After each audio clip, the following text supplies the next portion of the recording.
All right, for more, I'm bringing in Virginia Congressman Scott Taylor. Congressman Taylor, what are you thinking here? Do we need to shut down the government? Good to see you, because we need money for the wall.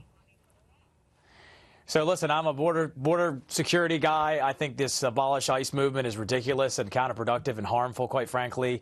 You know, I just voted to give the president exactly what he asked for, which was $5 billion in this appropriations markup. We'll see what the Senate does, but I will depart from him in terms of shutting the government down. And I'm not speaking politically. I'm not concerned necessarily about that. What I'm concerned about is our military, our National Guard actually shuts down, because in the government shutdown, the military, you know, they go on. There's some things that can continue to go on, but about 40-some% of our war effort are from guardsmen and reservists, and they actually shut down. So for federal employees, for contractors, there's real pain here. And quite frankly, I support him on many issues, and certainly the border security and getting that stuff there, but I will absolutely depart from him in shutting the government down. I thought it was irresponsible when the Democrats did it over the Clean Dream Act, which had zero chance of passing, of course, or even getting on the floor, and I think it is irresponsible now.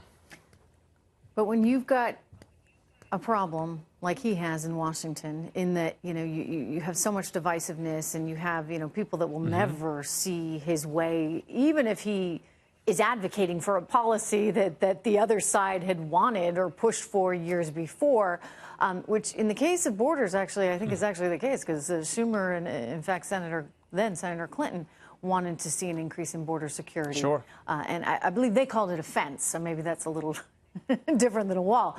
But anyway, Congressman, given that there's this divide, I mean, how does he get through that?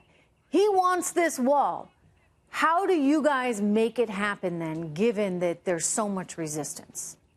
So listen, again, you know, I'm not trying to speak through the lens of politics, quite frankly, in terms of us worrying about an election. I don't care about an election. That's not why I got into this. I got into this to solve problems and help people and have a seat at the table.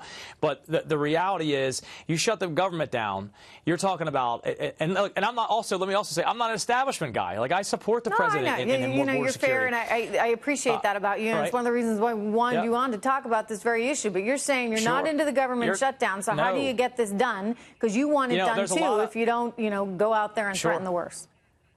I want him to lead, and I think he has led on many issues. I think that this is a flawed way to lead. It ends up costing the taxpayers a hell of a lot more money shutting it down. It hurts training for people who are going to deploy to defend this country overseas. I think it's actually just a bad idea. And I don't think the president really wants to shut the government down. I think there's a posturing here to get something done. I get that everything's divisive on Capitol Hill.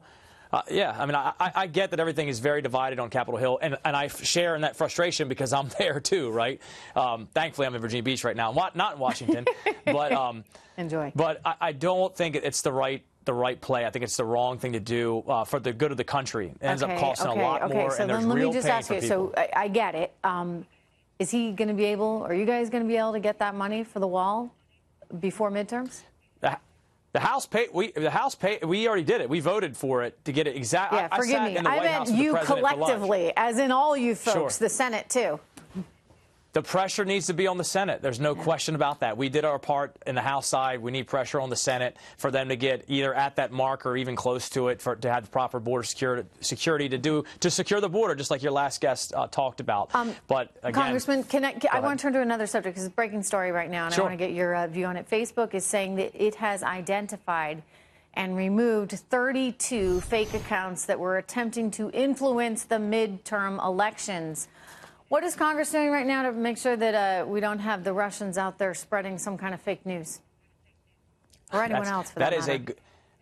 That's a good question, and I certainly, and I imagine you probably feel the same way. I don't want to leave that up to Mark Zuckerberg to take care of that. It's important that Congress come together. You talked about the divisiveness, and everything's Russia right now. But the greater good here is, of course, to protect the nation's integrity of our elections. So we have to have a policy that tells the world where they will not go, and there has to be that the executive has to have the authority and the ability to deal with that.